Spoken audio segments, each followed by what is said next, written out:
Bien, bonsoir à tous, à toutes. Merci d'être là. Moi aussi, à mon tour, je vous remercie. Euh, alors, ce soir, nous allons aborder une problématique environnementale dont on a pris conscience il y a peu de temps. En fait, pourquoi? Parce que, sans doute, parce qu'elle affecte le cœur des océans et que c'est loin de nos yeux. Donc, c'est le fait de la gestion des déchets plastiques, cette matière que nous utilisons au quotidien énormément. Et comme vous le savez, cette matière plastique est faite de polymères, de dérivés du pétrole, des longues chaînes carbonées qui sont dérivées des hydrocarbures. Et on va voir que malgré leur invention à la fin du 19e siècle, eh bien, nous sommes encore loin de comprendre leur comportement dans la nature. Alors, pour en parler donc ce soir depuis Brest par Zoom, nous avons Christophe Maes. Donc, bonsoir Christophe, vous êtes prêt? On vous écoute. Oui, bonsoir Hazard. Oui, oui, tout à fait prêt depuis Brest. Alors, je précise que je me permets de ne pas porter le masque puisque je suis en direct avec vous depuis mon bureau et je suis tout seul. Donc, je peux me permettre de ne pas mettre de masque. Alors, vous teniez à nous présenter d'abord votre organisme de recherche, l'IRD. Tout à fait, oui. Donc, je suis océanographe physicien et comme vous pouvez voir, donc, je travaille au laboratoire d'océanographie physique et spatiale. Mais je suis en fait un membre de l'Institut de recherche pour le développement, l'IRD, effectivement, et actuellement donc hébergé au sein de l'Institut universitaire européen de la mer, l'IUM, sur la région et sur le technopôle de Plouzané, à côté de Brest, en Bretagne. J'ai mis sur cette carte un petit peu le lien qui a fait que je me suis intéressé au plastique. En fait, lors de différents passages dans des îles, surtout dans les subtropiques, vous comprendrez juste après pourquoi. J'ai en fait vu systématiquement maintenant, que ce soit en mer ou sur les plages ou sur des endroits complètement isolés, de ces matières et en fait, disons, germer l'idée de mieux comprendre ce qui se passe. Avant de revenir sur ça, donc un petit mot sur l'IRD. L'IRD qui est mon institut de rattachement, donc c'est un établissement de recherche public français qui a une particularité par rapport aux grands instituts comme le CNRS et les autres instituts, c'est qu'on a une double tutelle. On a évidemment la tutelle de la recherche, du ministère de la Recherche et de l'Innovation, mais on a aussi comme tutelle le ministère des Affaires étrangères qui en fait gère en fait nos implants, enfin, dans lequel en fait on peut trouver une place au niveau de nos implantations. Et vous avez ici une carte qui vous montre en fait l'ensemble des implantations de l'IRD, que ce soit donc chez des partenaires étrangers, dans des pays étrangers, ou évidemment dans tout l'outre-mer français, depuis la Polynésie française, la Nouvelle-Calédonie, la Réunion, et puis la Guyane française. En général, notre champ d'expertise, et vous allez voir qu'on a un champ d'expertise plutôt large. Vous avez ici indiqué les 5 grands thèmes sur lesquels travaillent l'ensemble des collègues IRD, qui vont des secteurs de la santé, vous voyez, de la biodiversité, des risques aléatoires, de l'étude des populations et des ressources océaniques. Donc, c'est à peu près 5 grands départements. Vous comprendrez que je suis rattaché au dernier département, des ressources océaniques, et que la politique générale, en tout cas notre plan d'objectif, c'est aussi d'essayer de faire partager nos savoirs avec donc des pays, des partenaires ou les territoires d'outre-mer qui font de la science en fait l'un des leviers pour leur développement. Et c'est pour ça qu'en fait notre politique est depuis maintenant quelques années tendue ou en tout cas maintenue par le fait que nous suivons les objectifs du développement durable qui ont été mis en place par les Nations Unies et qu'évidemment dans mon cadre précis, c'est l'objectif 14 qui est lié à la vie maritime qui est au premier abord donc le plan d'exercice, si vous voulez, de mes recherches. Voilà.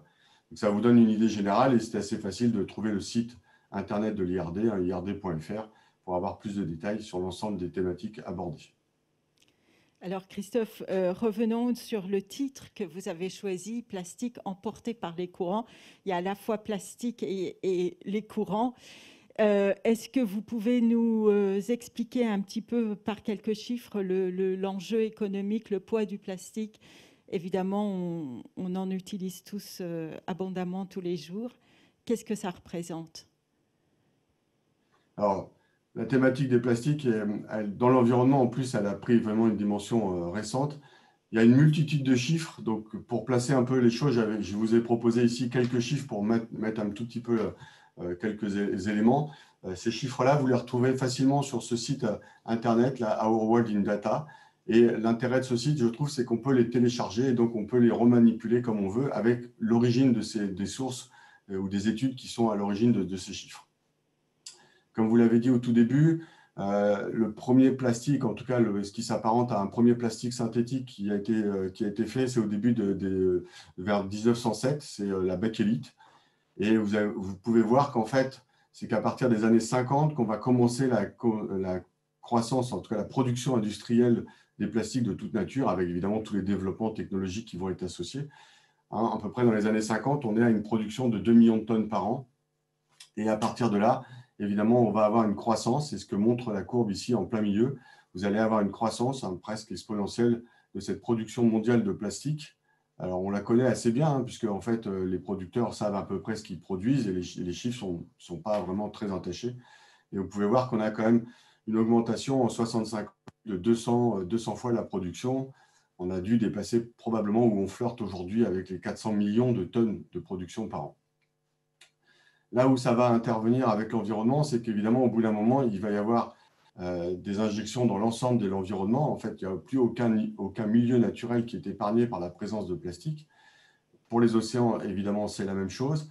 En 2010, on estime qu'il y a à peu près 100 millions de tonnes de plastique qui sont produits par an pour la population qui vit à 50 km d'un océan ou d'une mer.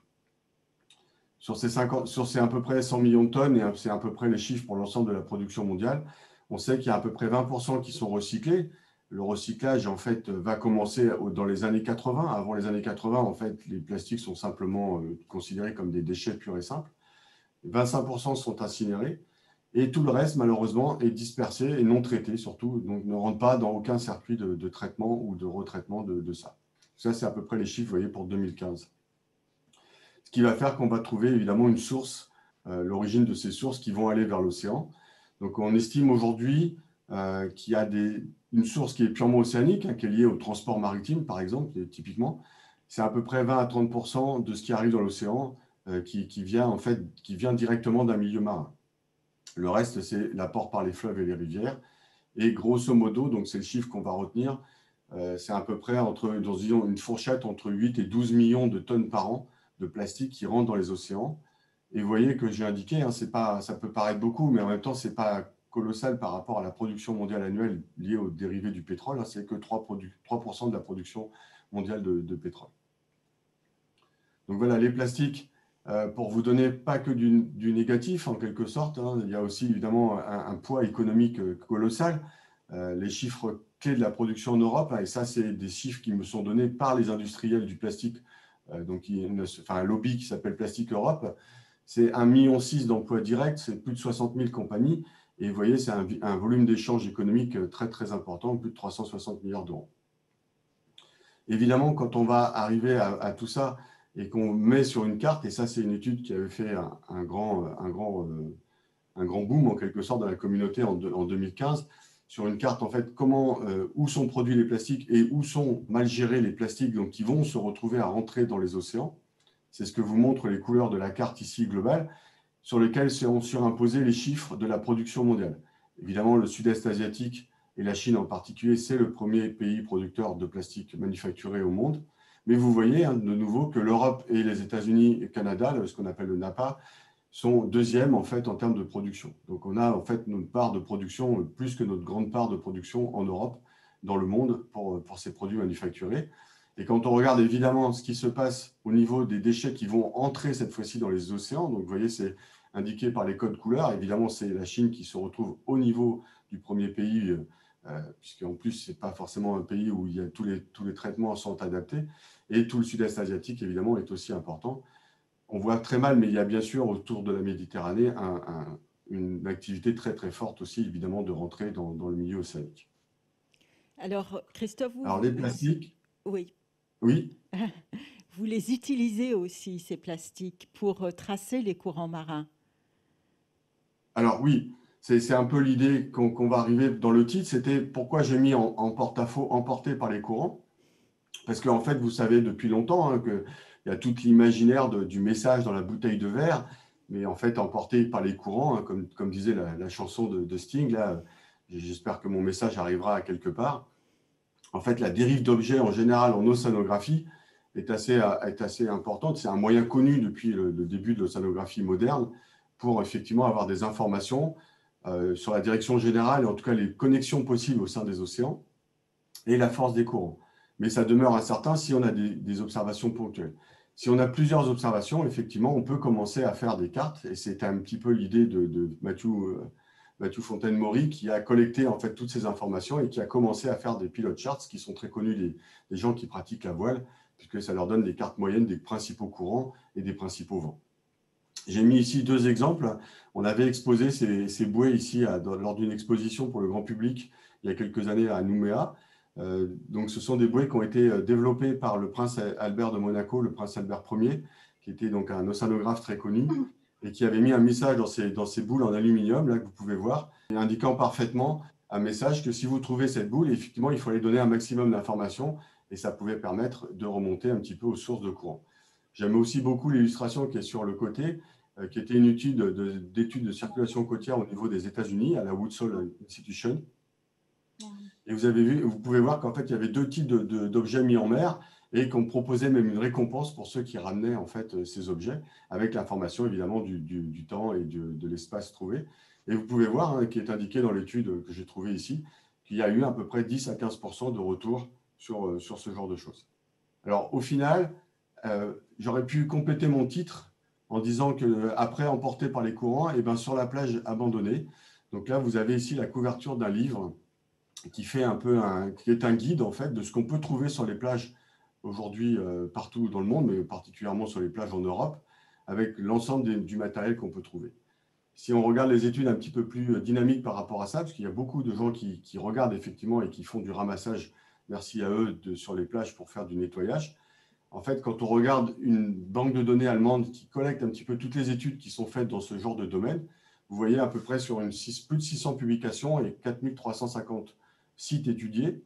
En fait, ce qu'on trouve aujourd'hui en termes de déchets et de tout type de matériel sur les plages, 80% d'entre eux sont faits à base de plastique. Donc ça, c'est le constat aujourd'hui. Alors pour autant, le message, il est clair. Hein. En fait, on sait déjà qu'on a un problème, on le sait depuis plusieurs décennies. Hein. Les premiers à avoir noté, en tout cas l'arrivée du plastique dans les écosystèmes, ce sont les ornithologues qui étudiaient les oiseaux marins, qui avaient la tendance de manger ces plastiques.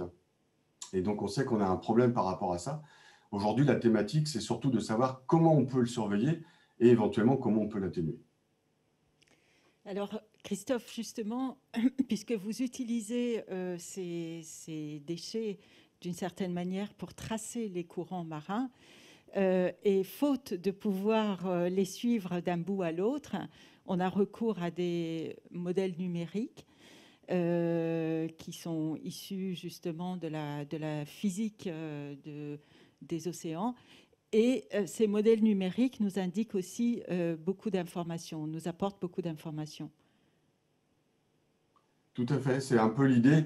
Quand je me suis abordé la problématique, je me suis dit, j'ai la connaissance des courants marins. Alors, effectivement, plus avec des modèles numériques, on va revenir sur l'idée de ce que c'est exactement.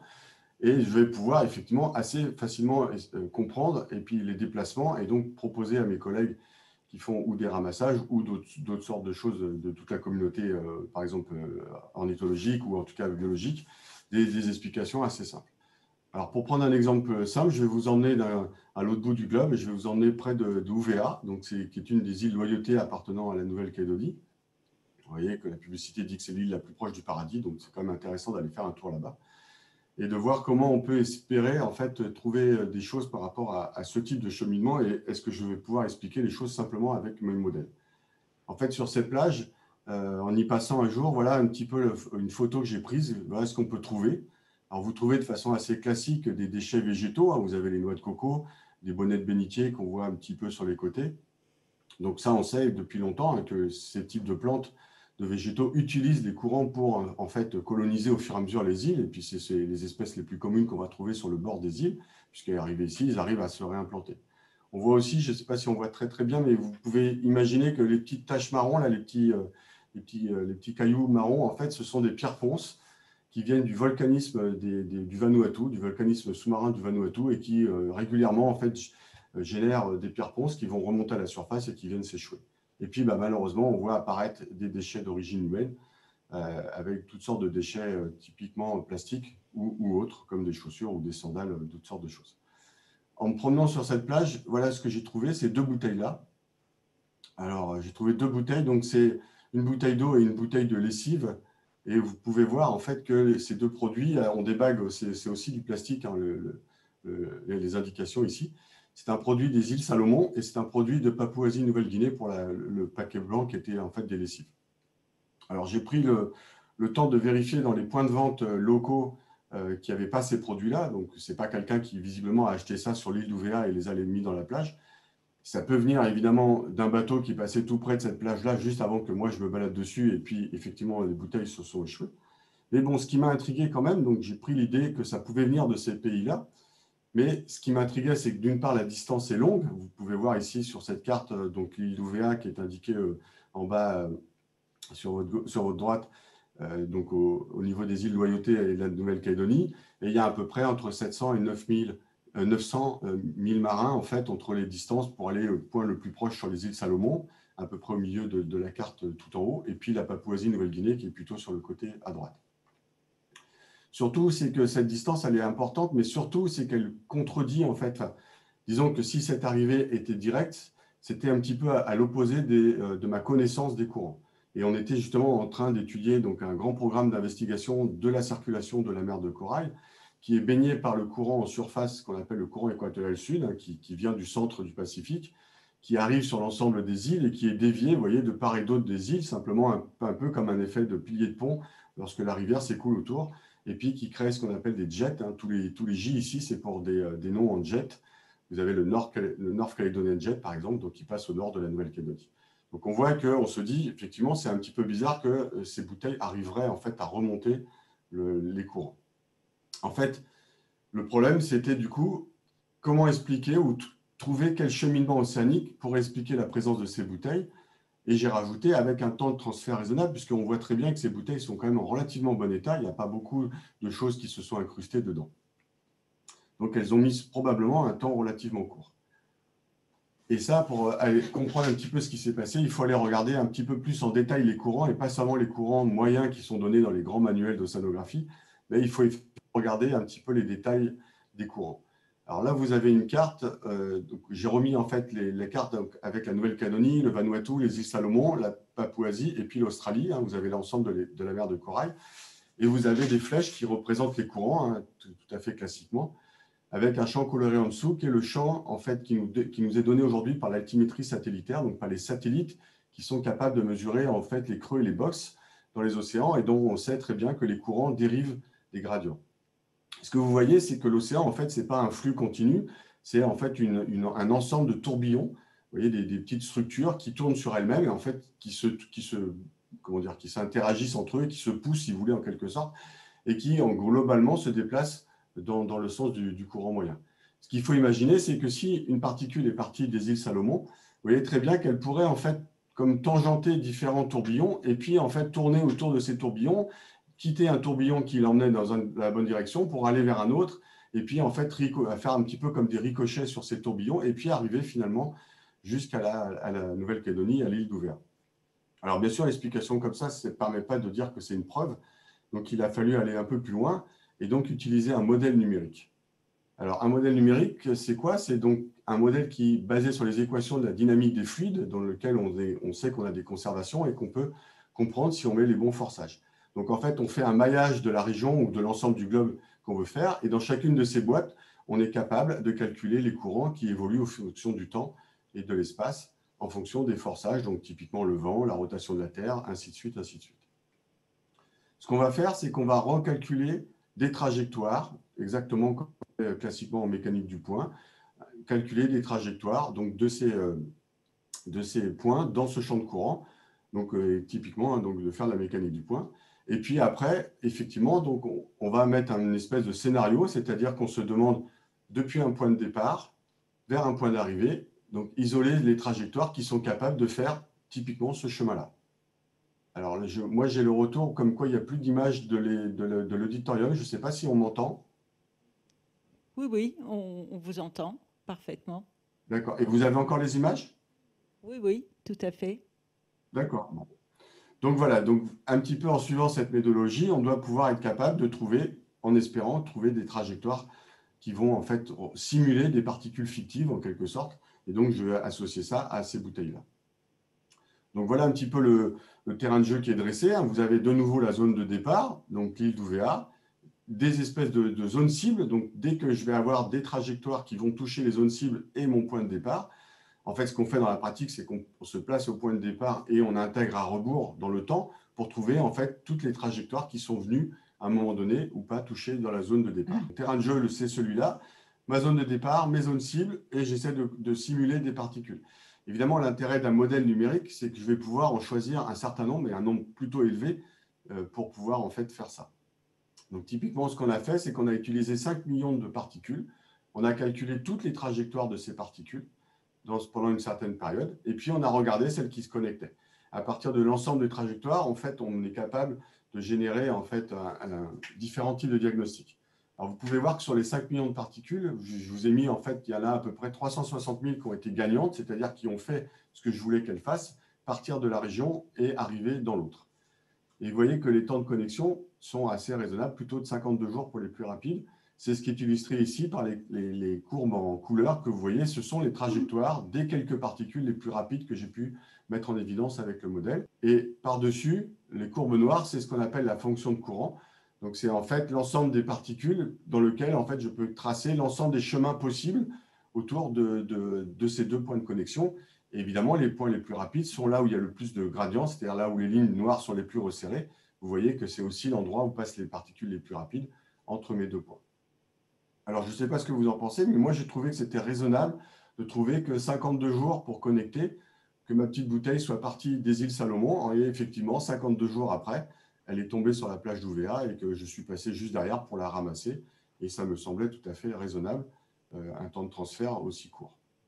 Donc, Christophe, Vous allez là, me dire, il s'agit de modèles théoriques, de modèles numériques qui oui, vous indiquent ça. Est-ce que vous êtes en mesure de le comparer avec ce qui se passe réellement dans l'océan? Par exemple, alors comprendre effectivement, que est-ce qu'il y a moyen que ces déchets se concentrent dans des gyres à des points plus particuliers ou pas? oui, tout à fait. On va y venir juste après. Je voulais juste indiquer ici, vous voyez, quand on parle de sensibilité du modèle, c'est qu'un modèle, c'est jamais qu'un outil, en quelque sorte, si vous voulez. Donc, il faut trouver, comme souvent le jardinier, il faut trouver le bon outil pour faire la tâche qu'on veut faire. Donc, si on regarde en fait dans un modèle qui a une moins bonne résolution, c'est-à-dire qui est un petit peu plus lâche, on voit que les cheminements possibles semblent du tout les mêmes. Vous voyez, en haut, la résolution, elle est de l'ordre de 25 km. Donc, j'ai une estimation de tous les 25 km des courants. Dans le modèle en dessous, qui est en dessous, c'est à peu près 10 km. C'est un peu moins de 10 km. Et en fait, donc, on voit bien que les petites structures permettent de nouveaux chemins. Donc, vous allez me dire tout de suite, bah, donc, votre premier modèle, là, le modèle qui est à 25 km, il est faux. En fait, pas exactement. Parce que si on regarde la trajectoire réelle d'une particule, donc c'est une bouée qu'on lance pour mesurer les courants, qui a été spécialement établie, enfin, désignée designée pour faire l'étude des courants.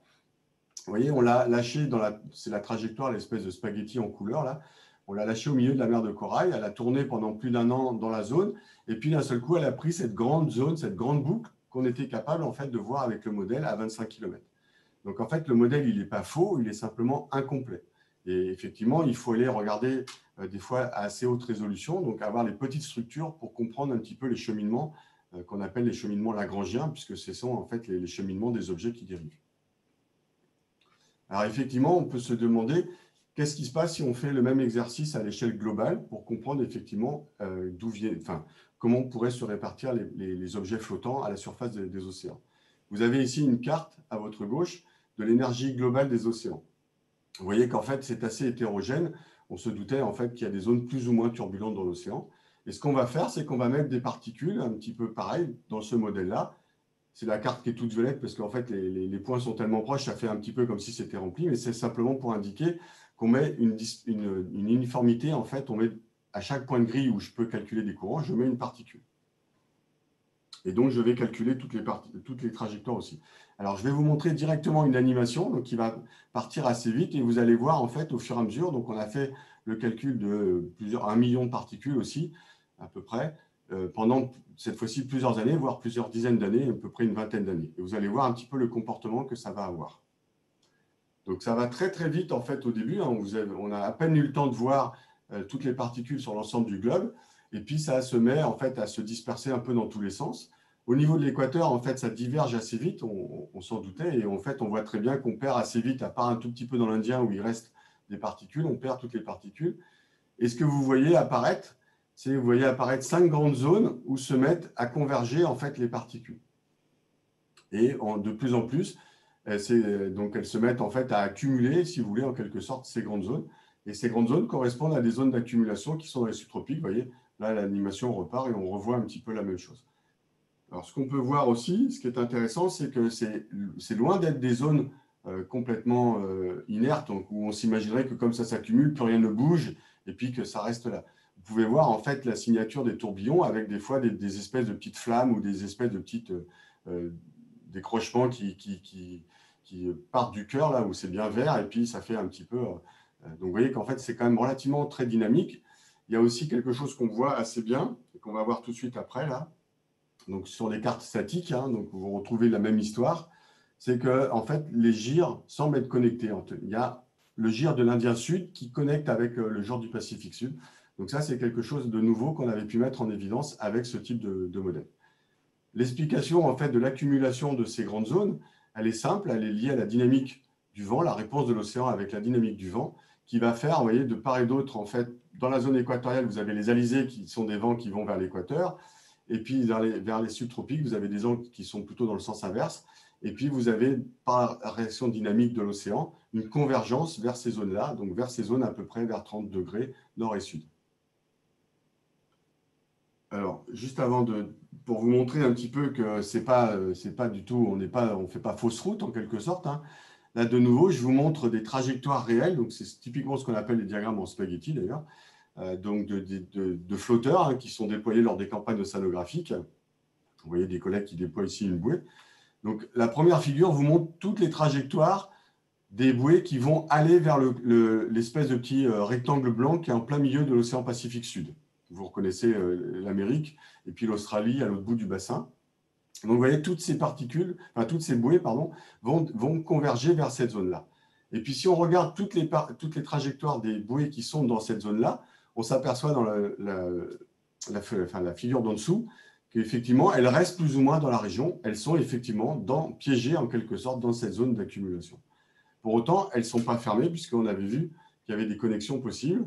Et on a regardé avec la même idée de modèle et puis de cadre, donc de faire des zones cœur, des zones de départ et puis des zones cibles, si on pouvait avoir des connexions. Et je vous montre ici donc l'exemple pour le Pacifique Sud. Hein, ce qu'on voit donc en noir sur le côté, là, dans l'ovale, ce sont les côtes de l'Amérique du Sud, du Chili. Donc vous avez les points de départ, c'est le cœur du gyre. Et puis on voit très bien qu'il y a une connexion possible. On avait appelé ça des routes de sortie ou des portes de sortie vers donc, la côte du Chili, où on sait très bien qu'il y a beaucoup de déchets aussi d'origine marine.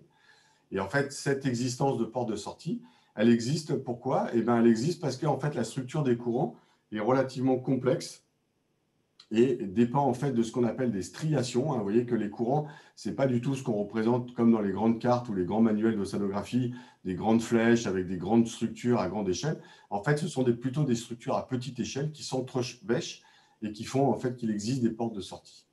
Donc voilà le message important de ces études, c'était de montrer que ces zones d'accumulation, en fait, ce ne sont pas du tout des systèmes fermés, c'est des systèmes qui sont hautement dynamiques et qui ont des portes de sortie possibles, donc qui ne sont pas des systèmes non plus complètement fermés. Justement, alors comment est-ce qu'il faut faire pour aller plus loin dans la compréhension de ce mécanisme d'accumulation? Parce qu'il y a d'une part les modèles numériques et puis le suivi sur les mers. Qu'est-ce qu'il faut faire de plus? Tout à fait. Donc en fait, c'est qu'il faut aller plus loin dans le scénario qu'on a mis en place. Parce que cette carte-là, c'est une carte que vous voyez, enfin, qu'on peut trouver assez fréquemment. Il y a beaucoup d'organisations gouvernementales qui ont repris ce genre de cartes faites par des collègues américains. Ce n'est pas la concentration des déchets ou des plastiques en mer.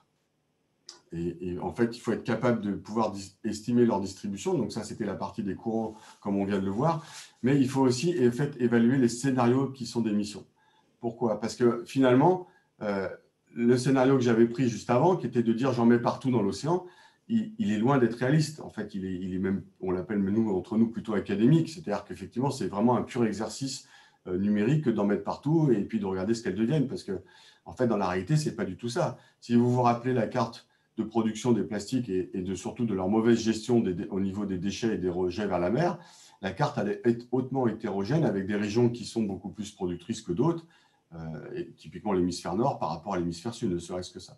Donc en fait, il avait fallu qu'on traduise cette carte en des zones de départ qui sont d'ailleurs le long des côtes et pas du tout au sein des océans et qui vont être fonction en fait de la densité de population. Et vous avez ici, en fait, on a fait l'exercice de traduire un petit peu ces chiffres en termes de particules qui seraient émises le long des côtes. Et vous voyez, en fait, les ronds, hein, plus ils sont gros, plus ça veut dire que c'est un nombre important de particules qu'il faut lâcher pour être représentatif de ce qui se passe.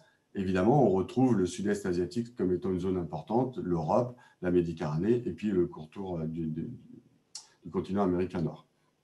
Et on va faire la même chose, on va faire le calcul donc, de ces trajectoires, mais cette fois-ci, on va les faire partir le long de la côte tous les ans, suivant le même scénario.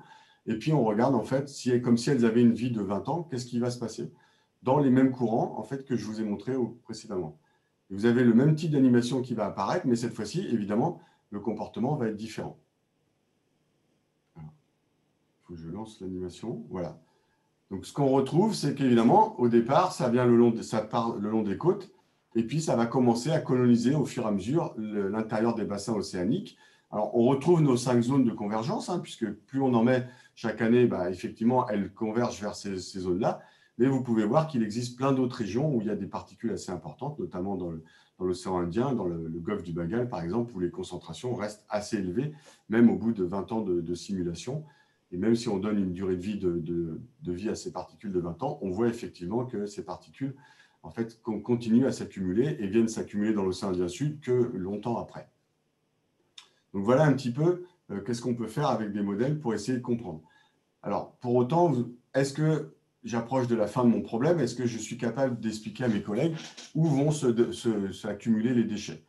Pour ça, il faudrait que je puisse disposer d'observations, puisque pour valider un modèle numérique, en général, on le confronte en quelque sorte aux observations qu'on a, même si elles sont incomplètes, elles permettent souvent de donner des grands ordres de grandeur. Vous pouvez voir que là, je vous ai replacé l'état final de ma simulation numérique avec une carte qui est une compilation des données existantes de filets Manta. Donc, ce sont des filets qu'on traîne derrière un navire et qui permettent de récolter les microplastiques, donc plutôt les plastiques de petite taille.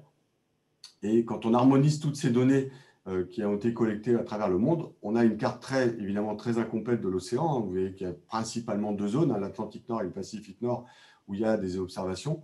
Et on retrouve quand même des concentrations intéressantes et puis ces zones de concentration assez fortes.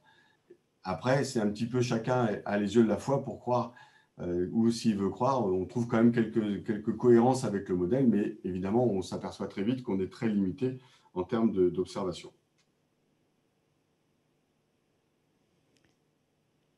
Justement, Donc, les voilà régions un petit peu rouges reprennent Oui, les régions de concentration. c'est ça, c'est exactement ça. Oui, j'aurais dû expliquer un petit peu mieux, effectivement. Les zones rouges sont les zones, effectivement, vous avez ce qu'on appelle une échelle logarithmique, hein, c'est-à-dire qu'on change d'un ordre de grandeur à chaque fois qu'on change de couleur. Et effectivement, le rouge, c'est là où il y a le plus de particules au kilomètre carré. Hein, donc, effectivement, ça correspond bien avec les autres dans le modèle. On voit très bien dans le Pacifique Sud qu'on a une petite zone orange qui pourrait être effectivement la zone de convergence. Dans l'Atlantique Sud aussi.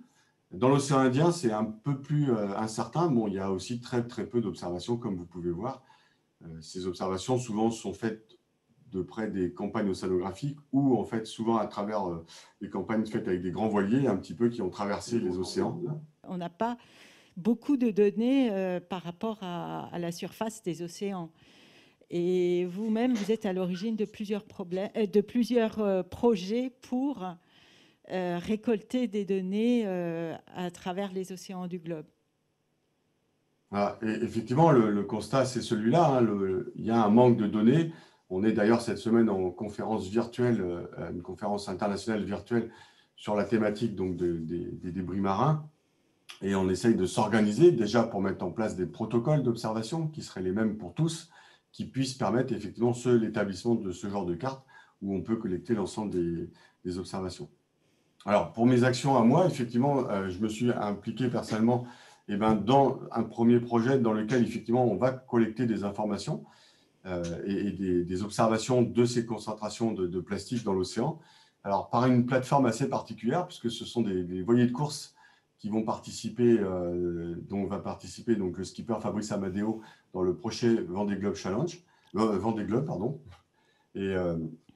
Et donc pouvoir faire le tour du monde avec donc, un capteur spécialement adapté à son voilier, dans lequel on a 3 types de tamis. On va récolter donc tous les microplastiques à peu près de 10 à 300 micromètres.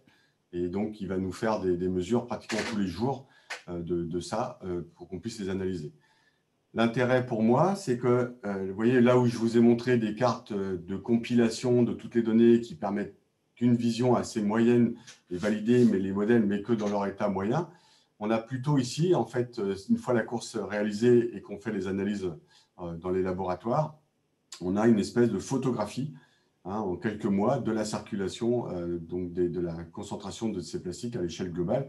Et là, ça offre des perspectives de pouvoir essayer de mieux comprendre la modélisation de la dispersion de ces plastiques à l'échelle globale avec ce genre de carte qui permettra d'avoir vraiment un support de comparaison. Vous voyez que les objectifs de ce genre de programme, c'est évidemment la collecte. Ça, c'est merci à Fabrice de nous aider à collecter ce genre d'observation unique en son genre. Et après le travail avec les équipes de l'Université de Bordeaux, du CNRS et de l'IRD et de l'IFREMER, ça sera de caractériser donc, ce qui sera récolté dans les filtres, de les quantifier et aussi de faire des analyses complémentaires du type analyse de traces chimiques, de traces métalliques pardon, dans ces plastiques pour aussi aller plus loin pour des aspects plastiques, plutôt biogéochimiques. Pardon. Donc ça, c'est un des volets de mes recherches sur lesquelles je voudrais consacrer du temps dans les prochaines années, puisqu'on espère aussi que, évidemment, l'initiative de Fabrice sera poursuivie par potentiellement d'autres navires, et c'est d'ailleurs en discussion avec d'autres skippers pour pouvoir effectivement augmenter notre banque de données à l'échelle globale. Il y a aussi l'apport oui, de satellites ou de... Vous pouvez aussi compter sur l'apport des satellites, peut-être dans un futur. Alors, effectivement, on peut faire une petite parenthèse sur les satellites. Il y a des collègues dans la communauté qui travaillent sur l'idée, effectivement, de faire des capteurs sur les satellites, puisque les données in situ, vous avez bien compris, ça donnera toujours que la vérité terrain, mais en quelques points. Dans le temps et l'espace, c'est relativement insuffisant pour, par exemple, pour se dire qu'on a un réseau de surveillance de ces plastiques, et que la grande couverture, la couverture spatiale et temporelle complète, nous sera donnée par des satellites à partir du moment où on sera capable d'analyser le retour de leurs signaux et de comprendre qu'effectivement, c'est bien des débris ou en tout cas des plastiques qui sont observés. Il y a aussi une autre approche qui consiste à pas seulement regarder en global, mais aussi de s'intéresser à des contextes plus régionaux. Et là, je vous montre en fait un projet dans lequel on est impliqué au laboratoire de modélisation numérique, donc de ces débris au niveau de l'Indonésie et en particulier au niveau des rivières de l'Indonésie. Vous avez les images ici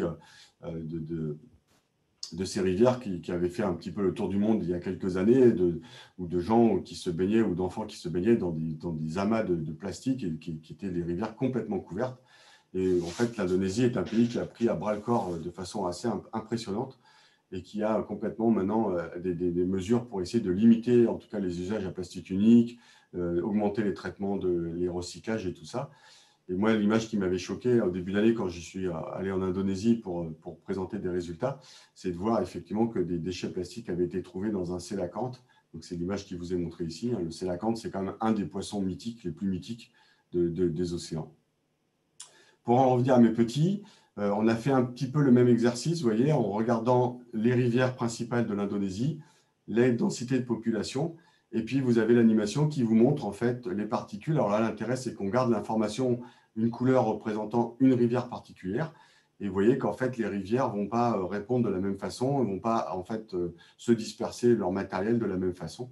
Et donc, c'est ce genre de diagnostic qui pourrait permettre aux institutions gouvernementales de l'Indonésie de mettre en place des protocoles de récupération ou d'atténuation des plastiques dans leur mer avant qu'effectivement elles puissent partir dans les océans. Et vous voyez qu'au bout d'un moment, là, au bout d'un an de simulation, en fait, une partie des particules commence à sortir de la région par l'océan Indien, voire même par le Pacifique. Vous voyez des particules qui arrivent à remonter dans les structures océaniques, et ces grandes ondulations là, qui sont des grandes structures de courant qu'on connaît assez bien et qui peuvent sortir du domaine par le milieu Pacifique. Donc en fait, vous avez une espèce de dispersion très très large, même au bout d'une année seulement de simulation. J'en profite pour remercier ma collègue Delphine Daubert avec qui nous travaillons sur ce projet. Voilà, je vous laisse un petit peu. On voit très bien les flux différents. Alors, la région, en fait, est soumise à ce qu'on appelle un flux de mousson. Il y a le flux de la mousson qui va renverser les vents au cours de l'année et qui va de facto renverser aussi les courants. Et vous voyez, donc à un moment donné de l'année, les particules vont dans une certaine direction et puis vont repartir en fait dans l'autre direction avec le flux de mousson qui s'inverse. Alors, au-delà de ces recherches, justement, et de ces modélisations à la fois très concentrées sur une région et puis de manière globale, comment est-ce que vous envisagez le futur? Qu'est-ce qu'on peut faire? Est-ce qu'il faut légiférer? Est-ce qu'il faut changer notre manière, évidemment, d'utilisation des plastiques? Tout cela à la fois? Alors, oui, tout cela à la fois. Alors, peut-être je vais commencer par essayer de mettre un petit peu des conclusions ou disons des messages importants à retenir par rapport à ce que je sais faire avant de rentrer effectivement dans une discussion qui sort un petit peu de mon domaine de compétences, qui est vraiment qui va rentrer dans la sphère de la société, en fait, de savoir un petit peu aussi si tout à chacun peut faire quelque chose. Donc, ce que j'aimerais ce soir, c'est ce que j'ai intitulé ici, là, que faut-il retenir, c'est que la pollution de nos océans par les plastiques, en quelque sorte, n'est pas un problème récent. On l'a signalé depuis les années 60-70, mais évidemment, elle s'aggrave avec la production et puis l'augmentation de la population mondiale. On atteindra probablement des chiffres complètement qui peuvent paraître assez délirants, mais qui seront atteints de l'ordre de 600 millions de tonnes de production par an en 2030. Et 2030, c'est pratiquement demain. Il faut bien se rendre compte de ça. Donc, comprendre le cheminement dans les océans tel qu'on a essayé de le faire ici et tel que j'ai essayé de vous l'illustrer ici avec des modèles, ça demeure important, même si effectivement le problème n'est pas forcément celui à résoudre en plein milieu des océans. Le problème, il vient de terre, donc il est probablement à aussi résoudre à terre. Par autant, quelles sont les priorités de recherche? Elles ne sont pas faciles à deviner parce que moi, je vous ai montré des particules dans l'océan, mais les particules, les débris qu'on observe en réalité, d'ailleurs qu'on trouve sur les plages, ils sont très hétérogènes. Vous avez un spectre de taille qui est énorme depuis ces tout petits particules qu'on appelle les microplastiques jusqu'aux macro-déchets.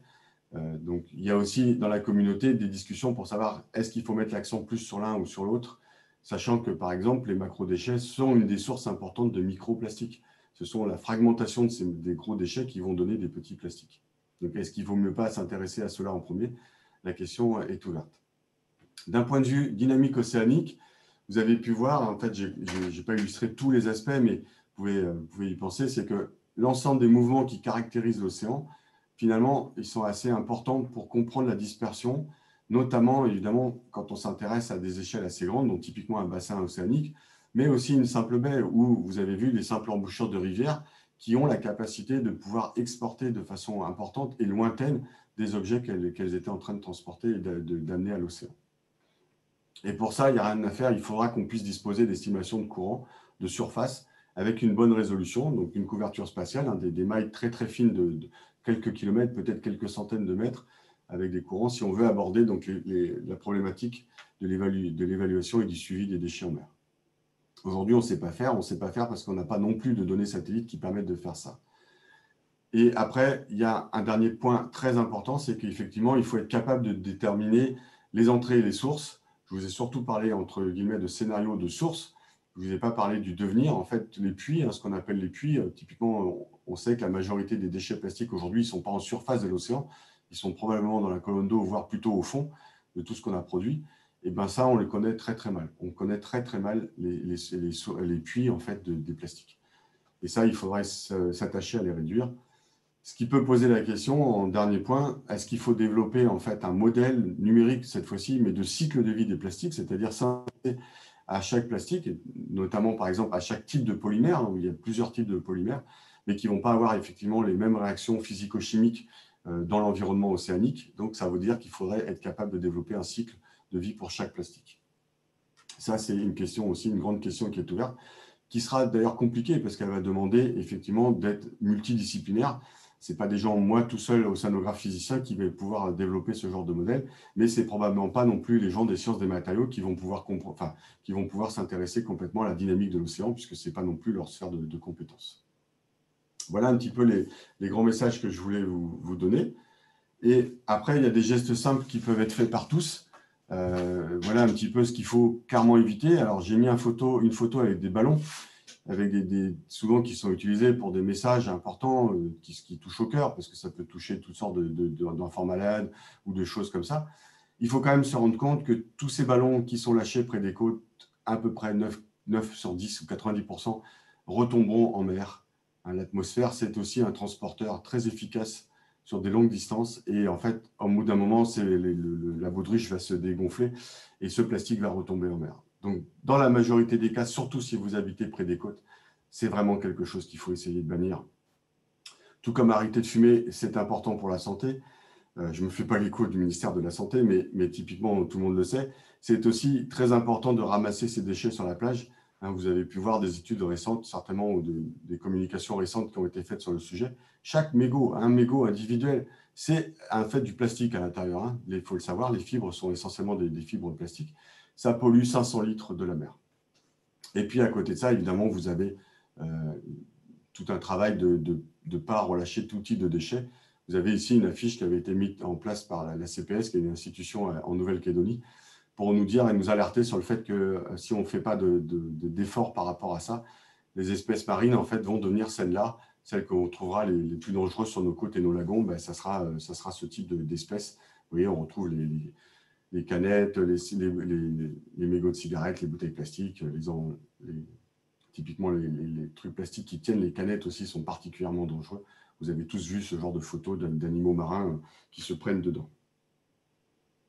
Donc voilà un petit peu le message qu'on peut donner et qu'il faut essayer, cette fois-ci en termes de société, à s'appliquer pour faire ça. Après, effectivement, il y a toute une démarche autour de la législation qui est possible d'être faite. Mais ça, je pense que ça dépasse vraiment le cadre de se faire et qui est plutôt des choix de société à faire.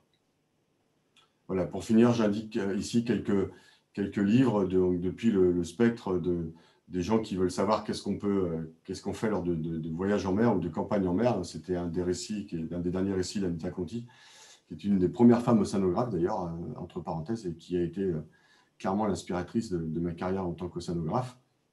Vous avez le récit de Tavaé, qui est quelqu'un qui est parti à la dérive avec son bateau de pêche au large des îles de Polynésie, qui est tout à fait extraordinaire.